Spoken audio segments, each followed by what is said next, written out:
Welcome to your Farm and Home Show. My name is Joanna and today we're visiting Kristin Hildabrand, Warren County Extension Agent for Horticulture. And Kristin, today we're going to talk about basil. And I love basil. Me too. And so you're going to tell everybody at home how they can raise their very own. Basil is actually, for us, considered here in Kentucky, it's a tender annual.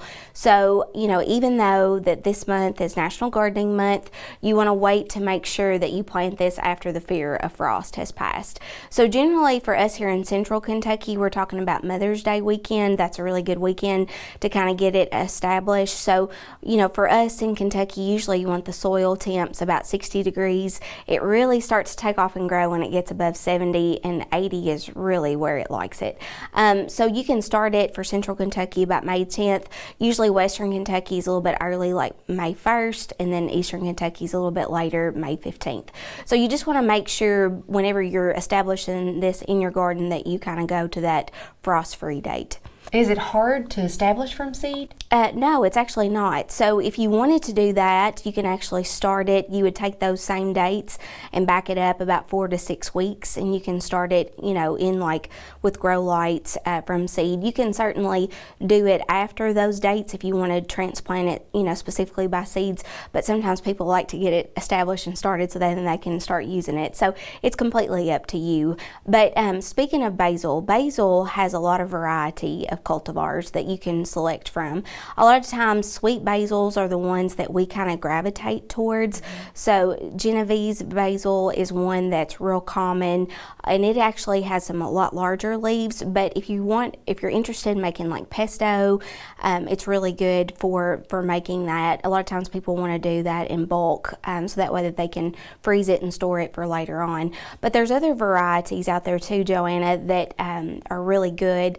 There's a holy basil, that's what we call Kapoor Tulsi, and so it's used a lot for teas. If you want to maybe have that for teas, it's real resistant to downy mildew, and that is a disease that we find. It's usually an airborne type disease, so a lot of times if you don't have it planted in the right location, you can have that. So that one's a good variety if you're interested in that.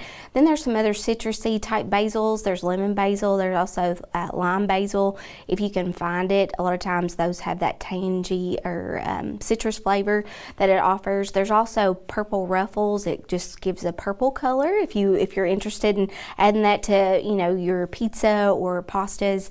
And then there's also sweet Thai basil, which it's a slimmer leaf, spicy flavor. A lot of times when people look at those options, those are real good for the garden. We want you to kind of provide at least 12 inches in between plants if you do multiple rows.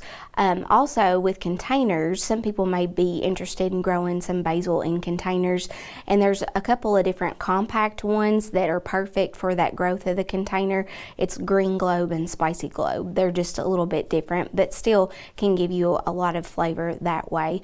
When you look at planting basil outside, make sure it's in full sun and it's got plenty of airflow, and that'll kind of keep that downy mildew from being a problem. But as far as harvesting, a lot of times people will have questions about harvesting their basil. So you can basically start harvesting whenever you want to. If you're using it just to kind of come indoors to make pastas or pizzas, you can go ahead and kind of harvest with some sharp scissors. I have some harvest scissors that are good for herbs at home, and so you can just kind of snip that off back to some branches and then take it indoors. This one doesn't store well because it's pretty tender. It likes the warm, so if you go into your refrigerator with it, it's not going to perform well. So a lot of times people will just take a little glass of water and put the stems of basil out, but a lot of times you don't want to harvest it until you get ready to use it. Yeah, just bring it in, put it in a caprese or some type of pesto. We have a lot of recipes in office. My favorite is the plated up tomato basil salad. I have made that more than once at my house. Loves it. Even my husband loves the tomato pesto corn pizza, and he is very hard to get green things in, but we have a wealth of other recipes too. There's a good fresh corn salad that's really good for the summertime. But if you have want some other ideas of ways to use basil, just give us a call here at the Extension office and we can help you. If you are interested in learning more specifically about growing basil, we have that publication on file if anybody wants to request that pub. Well, thanks for watching, and we'll see you next time.